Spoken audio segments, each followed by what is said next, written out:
जी अस्सलाम वालेकुम की हाल है सब दोस्तों वीर दा। उम्मीद करते हैं सब दोस्त वीर खैर आफियत नाल होणगे। हाज़र दोस्तों तुहाडा वीर तुहाडे वास्ते अज दी एक नवी वीडियो लैके अज दी वीडियो दे विच तुहानूं चैक करवाउण लगे हां जनाब बघियाड़ी फीमेल 4 तो 5 महीने फीमेल की उम्र हुई है। ठीक है, तो लोकेशन फैसलाबाद ही अपने कोल ही मौजूद आ।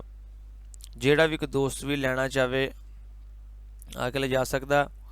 फीमेल थोड़ी नर्वस आ, ठीक है, क्योंकि दूसरे अंदर जानवरों ने जिहड़ा ने उत्ते भौंकना शौंकना शुरू किया, जिहदे नाल थोड़ी जी ना घबराई सहमी जी आ। तो वो जिन्हों को लई आ खुली रखते सी डेरे के उपर, तो असी इत्थे बन के रखी हुई है क्योंकि खुला छड्डांगे तो एक अद्धे का कबाड़ा हो जाएगा। जिहड़ा भी कोई दोस्त भी लेना चाहता होवे रखवाली वास्ते बड़ी देर बाद जनाब 4-5 महीने की उम्र के कोई बघियाड़ी फीमेल साढ़े कोल आई है, साढ़े नाल राबता करे, कार्गो सुलन अवेलेबल होएगी जी। तो दोस्तों यह फीमेल है जी, ठीक है, जी तुहानूं नज़र आ रही है।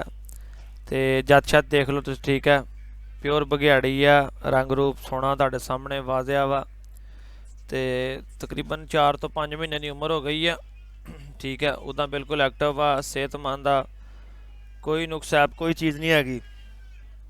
ठीक है, तो हर शै जी है ज़बरदस्त हैगी है। तो चैक कर लो 20 अप्रैल की फ्रैश वीडियो आ। ठीक है, एक्टिव आ, खाँदी पींदी माशाल्लाह बिल्कुल ठीक हैगी है। जिहड़ा भी कोई दोस्त भी राखी वास्ते लेना चाहता हो साडे नाल राबता करे। नंबर साडा स्क्रीन पर चल रहा जे 0301501441। ठीक है, जे तुसीं कार्गो लैनी है तो जनाब कार्गो की पेमेंट पहले होनी है। ठीक है, तो जे कोई दोस्त वीर चाहता वा कि असीं अपना आके ले जानी है, छोटे मन वाले बागे वाले रहायश अपनी। ठीक है, यह कंन सीधे करन लगी सी मुर्गी वाल देख के ना, तो नर्वस आ, तुहानूं पता कि इन्ने जानवरों जो जानवर आउंदा वा ना, और खास करके जे फीमेल होवे तो पहले तो इस्तकबाल सारे करते हैं, अफगान कुची बकरवाल भी गुलटेर स्टैला सारे एक दफ़ा दिन अच्छे तरीके दे नाल इहदा इस्तकबाल करते हैं ताकि इनू पता चले कि मैं कितने आई हाँ। और मुर्गी हले साड़ी एक बाहर फिर रही हैगी आ, उन्होंने भी अंदर करते हैं। ठीक है, ना उन्हें कोई चीज़ पै जाए।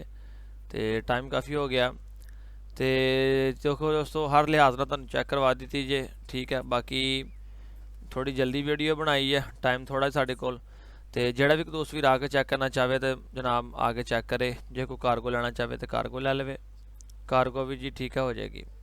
तो मुर्गी ने भी अंदर कर लिए क्योंकि टाइम काफ़ी हो गया वा, ताकि इनू कोई चीज़ जी हैगी हड़प ना कर जाए। तो